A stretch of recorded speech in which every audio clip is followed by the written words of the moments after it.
반갑습니다. 스포츠 분석하는 남자 스분남 인사드립니다.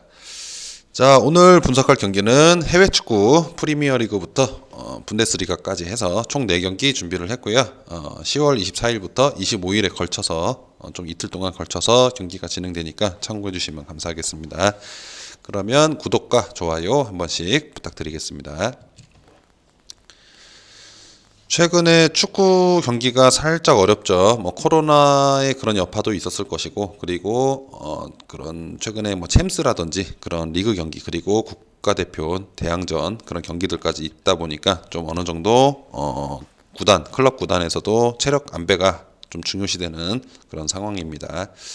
자, 그래서 이번 라운드까지가 좀 지나가면 그런 부분들이 조금 나아질 것 같은데, 챔스나 이런 다른 유로파 리그들도 계속 진행이 되고 있으니까 염두해서 배팅을 하시면 좋을 것 같습니다. 자, 그래서 10월 25일 일요일 경기고요.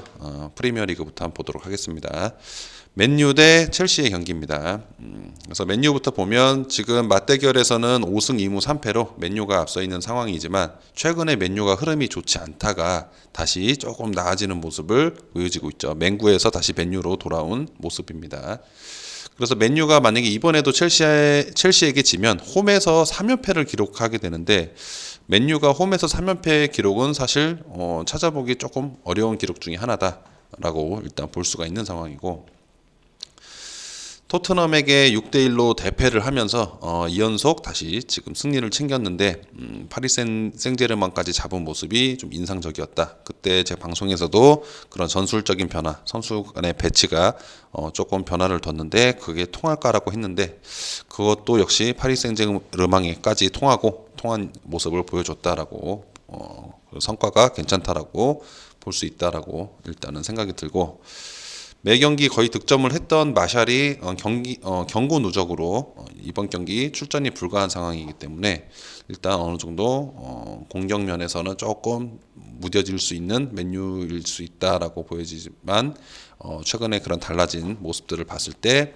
한번 기대해 볼 수 있겠다라고, 전술적인 변화에 첼시가 과연 대응할지 일단 그 부분이 관건이라 보여지고, 첼시 보면은 뭐 이번 사실상 그런 결장 선수나 부상 선수가 크게 팀의 전력에는 미치지 않는 선에서 지금 맨유랑 경기를 한다고 일단 볼 수 있는 상황이 첼시에게는 좀 고무적인 상황이고, 확실히 첼시가 미드필더에서 중원에서부터 압박하는 능력과 공중볼에서의 다툼은 맨유보다는 좀 더 좋아 보이는 거는 사실이나, 최근에 그런 첼시가 보였던 경기력 봤을 때 중거리 슈팅을 자주 허용하고, 그 골대 근처에서 쓸데없는 그런 파울들, 그런 것들이 좀 좋지 않은 모습들이었다라고 보여집니다.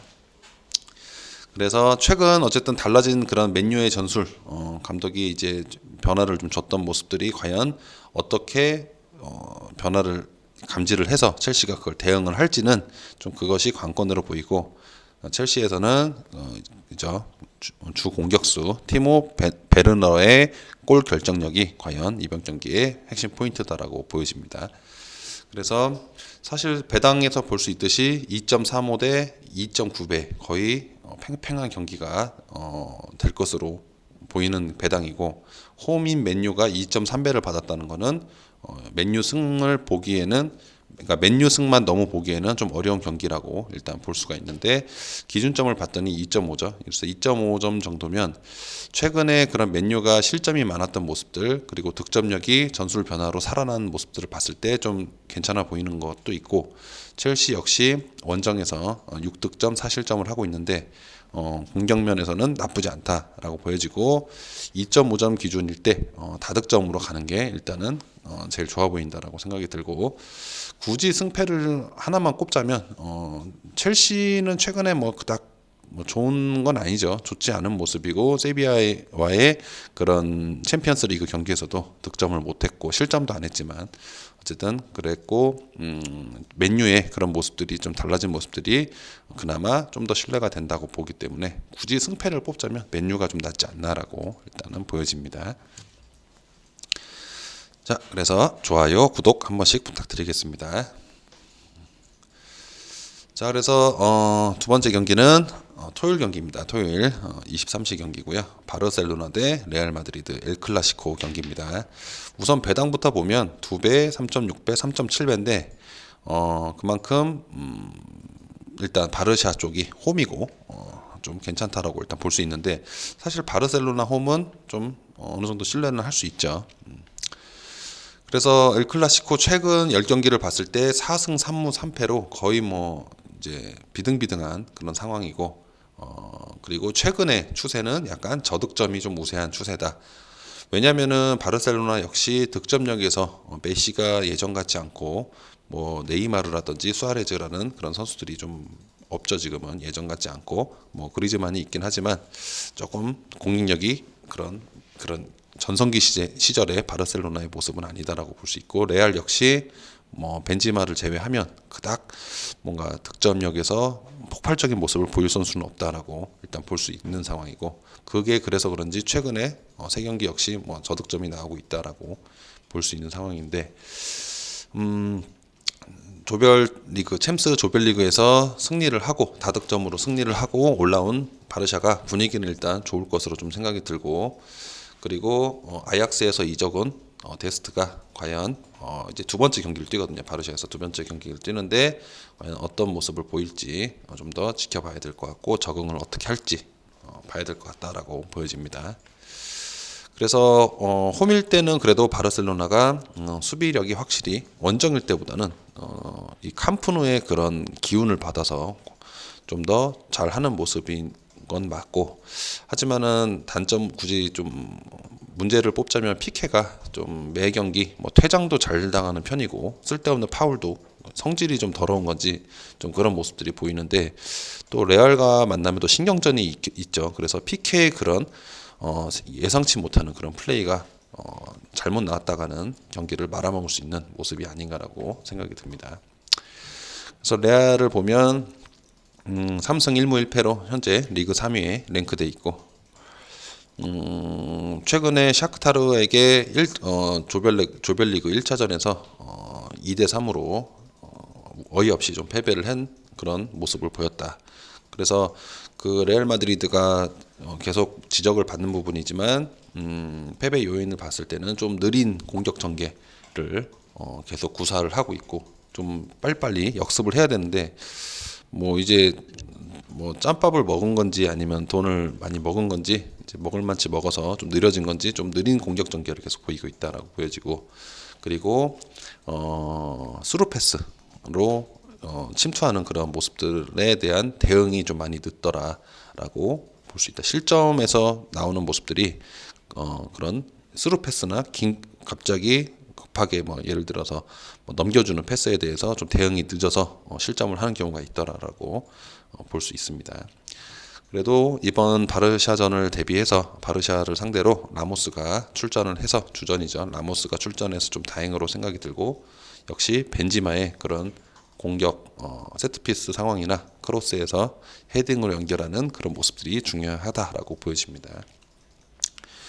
그래서 어쨌든 최근 두 팀의 분위기가 뭐 이 천상계의 그런 두 팀의 대결이지만 그닥 예전 같지 않은 명성에 비해서는 예전 같지 않은 그런 모습을 보이고 있는데, 어쨌든 기준점이 3점으로 봤을 때는 그런 최근의 흐름들, 그리고 뭐 공격 루트가 예전만치 않다라는 것들을 봤을 때는 3점이면 한번 저득점도 해볼 만하다라고 보여집니다. 그래서 저득점만 보는 게 좋겠고, 승패는 사실 뭐 최근 맞대결 4승 3무 3패. 자, 그래서 이 배당에 현혹되지 말고 그냥 가시는 게 좋아하는 팀으로 가시는 게 좋을 것 같습니다. 승패는 패스를 하고 저득점만 보도록 하겠습니다.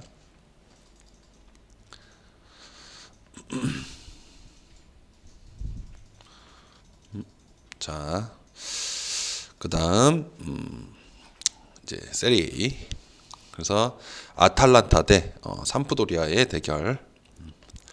배당부터 보면 1.45, 5.24, 6.72로 역시 아탈란타가 특히 홈이고 또 아탈란타 홈이고, 그래서 배당이 좀 저배당이다라고 일단 보여지고, 기준점은 3.5.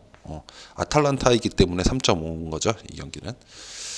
자, 그래서 상대 전적 4승 2무 4패로 생각보다 팽팽한 경기지만 최근에 아탈란타가 그런 전술적인 부분에서 많이 좋아진 모습을 보이면서 아탈란타가 우위에 있다고 보여지고, 아탈란타 하면 떠오르는 거는 역시 득점력이 뭐 그냥 뭐 6대 0, 뭐 6점이 나는 경기도 심심치 않게 만드는 아탈란타인데, 역시 그 작년 기준으로 봤을 때 한 경기당 세리에서 2.6골을 기록한 모습입니다. 그러니까 보통 언오바가 2.5잖아요. 2.5인데 혼자 2.6골을 매 경기 넣었다는 거는 거의 뭐 다득점에 항상 좀 좋았다라고 볼 수 있는 거고, 챔스 일정 때문에 지금 3일째 다시 경기를 하는 거라 좀 체력적인 그런 부분들은 불리하겠지만, 아직 그래도 시즌 초반이고, 그리고 이제 홈 경기이기 때문에 그런 부분에서는 조금 더 여유가 있다라고 보여진다. 그리고 홈에서만큼은 아탈란타는 확실히 득점할 때는 화끈하게 하는 그런 모습들을 보여준다라고 일단은 볼 수 있고,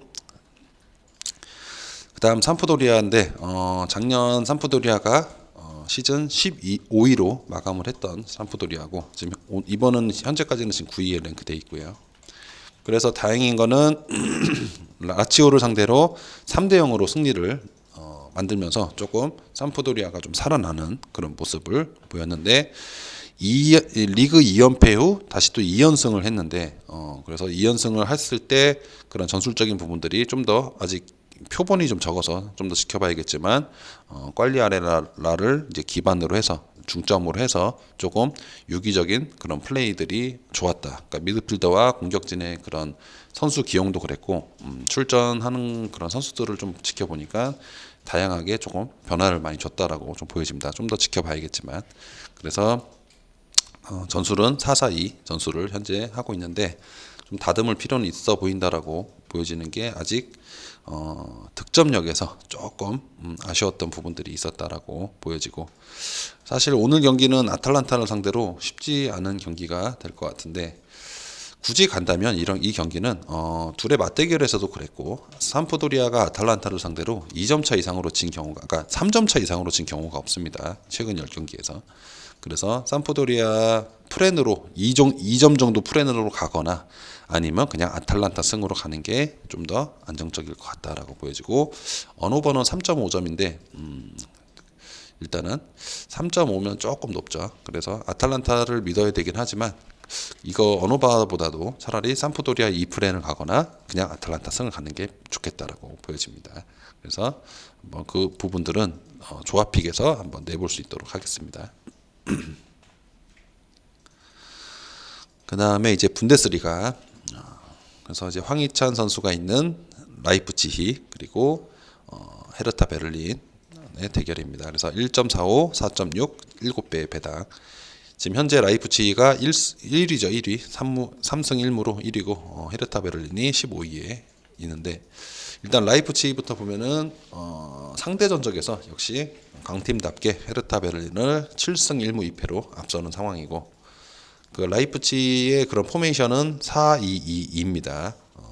4-4-2가 아니라 4-2-2입니다. 공식적으로는. 그래서 4-2-2인데, 그런 어떻게 보면은 중앙으로만 좀 약간 힘을 주는 것 같지만, 사실상 양 측면에서 그런 대각선으로 활발하게 이 미드필더진에서 움직이는 모습들을 통해서 중원뿐만 아니라 측면도 노리는 그런 모습을 자주 보인다. 그래서 4-2-2를 구사하다가 생기는 빈틈을 통해서 돌파하는 그런 모습들을 자주 보였고, 황희찬 선수가 뉘른베르크와의 컵 대회에서, 이번 시즌 첫 컵 대회에서 1득점 1도움을 했는데, 그때 이후로는 매 경기 거의 20분 아니면 40분 정도씩 계속 교체로 출전을 했었는데 아직 득점이 없는데, 이번 헤르타 베를린의 수비가 아무래도 좋진 않죠. 실점이 좀 있는 팀이기 때문에 이번에 선발로 나올지 교체로 나올지 모르겠지만, 나왔을 때 조금 득점을 해볼 수 있는 그런, 혹은 독점은 아니더라도 도움이라도 좀 기록할 수 있는 좀 상황이 됐으면 좋겠다라고 일단 생각이 듭니다. 그리고 헤르타 베를린이 리그 3연패에 빠졌고, 리그 전체 경기를 보다 보면 심심치 않게 연패를 4연패도 3연패도 이렇게 한 번씩 해주는 그런 베를린인데, 그래도 헤르타 베를린이 그런 3연패를 하든 뭐 이렇게 하든 할 때 득점도 많이 합니다. 희한하죠. 3승 4, 1승 3패 지금 리그 성적인데 원정일 때 7득점 5실점이라는 게 좀 희한한 겁니다. 그래서 다행인 거는 1득점 이상은 항상 무득점한 경기도 있었습니다. 근데 어쨌든 평균적으로 봤을 때는 1득점 이상을 했고, 그리고 17년도 2017년도 이후에 라이프치히와 맞붙었을 때 총 7번의 대결을 했는데 이번이 8번째인데 7번의 대결 모두 다득점이었다라고 보여지고, 그래서 올 시즌 헤르타 베를린의 전술이 4-3-1-2의 전술을 하고 있는데, 이거 새롭게 이번에 도입한 전술이 아직 밸런스를 찾지 못한다라고 그렇게 이제 해외 기사에서도 좀 찾아볼 수 있고, 이런 부분에서 조금 다듬을 필요가 있다. 한마디로 아직 좀 빌드업이 안 됐다. 그래서 수비에서의 안정감이 아직 좀 다소 떨어진다라고 보여진다는 게 여신들의 그런 모습입니다. 그래서 일단 이 경기는 사실 다득점, 그러니까 라이프치히 승도 괜찮지만 3.0 기준이면 적득도 괜찮을 것 같고, 한번 이런 17년도 이후에 모두 다득점이었던 기록들도 있고 한번 다득점으로 기대를 해보겠습니다. 황희찬 선수의 득점도 기대를 하면서, 그래서 다득점만 한번 보도록 하겠습니다. 다득점 플러스 라이프치히가 좋겠네요. 그래서 소통방에 오셔서요, 매일매일 스포츠 조합픽 받아보시고요, 영상 아래 고정 댓글 눌러주시면 소통방 입장이 가능하십니다. 구독과 좋아요 한 번씩 부탁드리겠습니다. 감사합니다.